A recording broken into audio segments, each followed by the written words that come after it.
Philo Audio. Lecture de textes philosophiques. René Descartes, lettre à Christine de Suède, du 20 novembre 1647.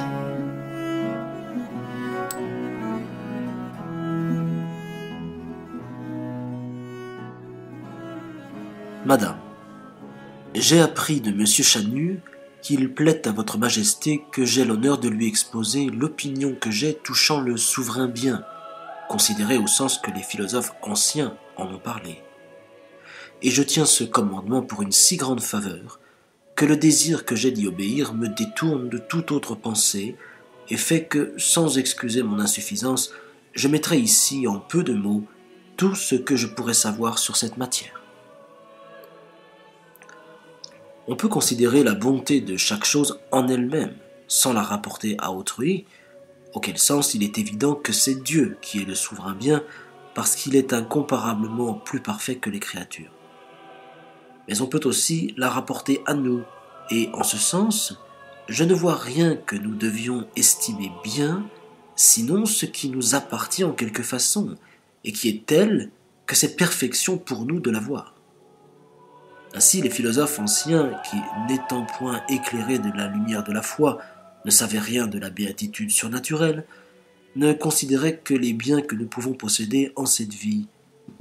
Et c'était entre ceux-là qu'ils cherchaient lequel était le souverain bien, c'est-à-dire le principal et le plus grand. Mais, afin que je le puisse déterminer, je considère que nous ne devons estimer bien à notre égard que ceux que nous possédons ou bien que nous avons pouvoir d'acquérir. Et cela posé, il me semble que le souverain bien de tous les hommes ensemble est un amas ou un assemblage de tous les biens, tant de l'âme que du corps et de la fortune, qui peuvent être en quelques hommes. Mais que celui d'un chacun en particulier est tout autre chose, et qu'il ne consiste qu'en une ferme volonté de bien faire, et au contentement qu'elle produit. Dont la raison est que je ne remarque aucun autre bien qui me semble si grand, ni qui soit entièrement au pouvoir d'un chacun.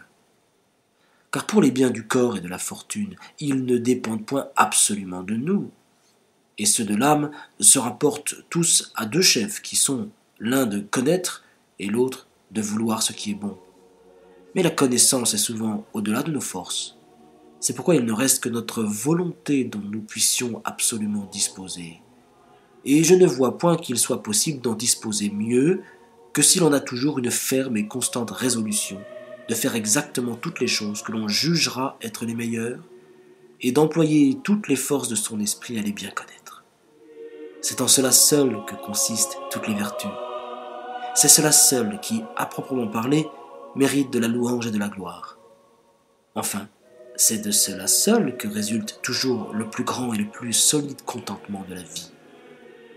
Ainsi j'estime que c'est en cela que consiste le souverain bien. Et par ce moyen, je pense accorder les deux plus contraires et plus célèbres opinions des anciens, à savoir celle de Zénon, qui l'a mis en la vertu ou en l'honneur, et celle d'Épicure, qui l'a mis au contentement, auquel il a donné le nom de volupté. Car, comme tous les vices ne viennent que de l'incertitude et de la faiblesse qui suit l'ignorance, et qui fait naître les repentirs, ainsi la vertu ne consiste qu'en la résolution et la vigueur avec laquelle on se porte à faire les choses qu'on croit être bonnes, pourvu que cette vigueur ne vienne pas d'opiniâtreté, mais de ce qu'on sait les avoir autant examinées qu'on en a moralement de pouvoir. Et bien que ce qu'on fait alors puisse être mauvais, on est assuré néanmoins qu'on fait son devoir, au lieu que si on exécute quelque action de vertu et que cependant on pense mal faire, ou bien qu'on néglige de savoir ce qui en est, on n'agit pas en homme vertueux. Pour ce qui est de l'honneur et de la louange, on les attribue souvent aux autres biens de la fortune, mais parce que je m'assure que votre majesté fait plus d'état de sa vertu que de sa couronne, je ne craindrai point ici de dire qu'il ne me semble pas qu'il y ait rien que cette vertu qu'on ait juste raison de louer. Tous les autres biens méritent seulement d'être estimés, et non point d'être honorés ou loués, si ce n'est en tant qu'on présuppose qu'ils sont acquis ou obtenus de Dieu par le bon usage du libre arbitre. car l'honneur et la louange est une espèce de récompense, et il n'y a rien que ce qui dépend de la volonté qu'on est sujet de récompenser ou de punir. Il me reste encore ici à prouver que c'est de ce bon usage du libre arbitre que vient le plus grand et le plus solide contentement de la vie. Ce qui me semble n'être pas difficile,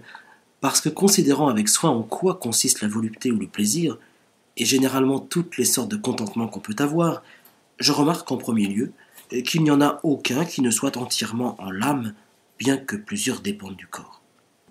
bien que ce soit par l'entremise des yeux. Puis, je remarque qu'il n'y a rien qui puisse donner du contentement à l'âme, sinon l'opinion qu'elle a de posséder quelque bien, et que souvent cette opinion n'est en elle qu'une représentation fort confuse, et même que son union avec le corps est cause qu'elle se représente ordinairement certains biens incomparablement plus grands qu'ils ne sont, mais que, si elle connaissait distinctement leur juste valeur, son contentement serait toujours proportionné à la grandeur du bien dont il procéderait. Je remarque aussi que la grandeur d'un bien, à notre égard, ne doit pas seulement être mesurée par la valeur de la chose en quoi il consiste, mais principalement aussi par la façon dont il se rapporte à nous. Et qu'outre que le libre arbitre est de soi la chose la plus noble qui puisse être en nous,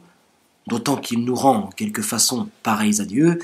et semble nous exempter de lui être sujet, et que par conséquent son bon usage est le plus grand de tous nos biens,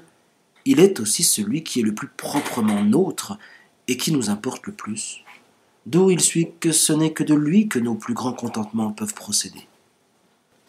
Ainsi voit-on, par exemple, que le repos d'esprit et la satisfaction intérieure que sentent en eux-mêmes ceux qui savent qu'ils ne manquent jamais à faire leur mieux, tant pour connaître le bien que pour l'acquérir,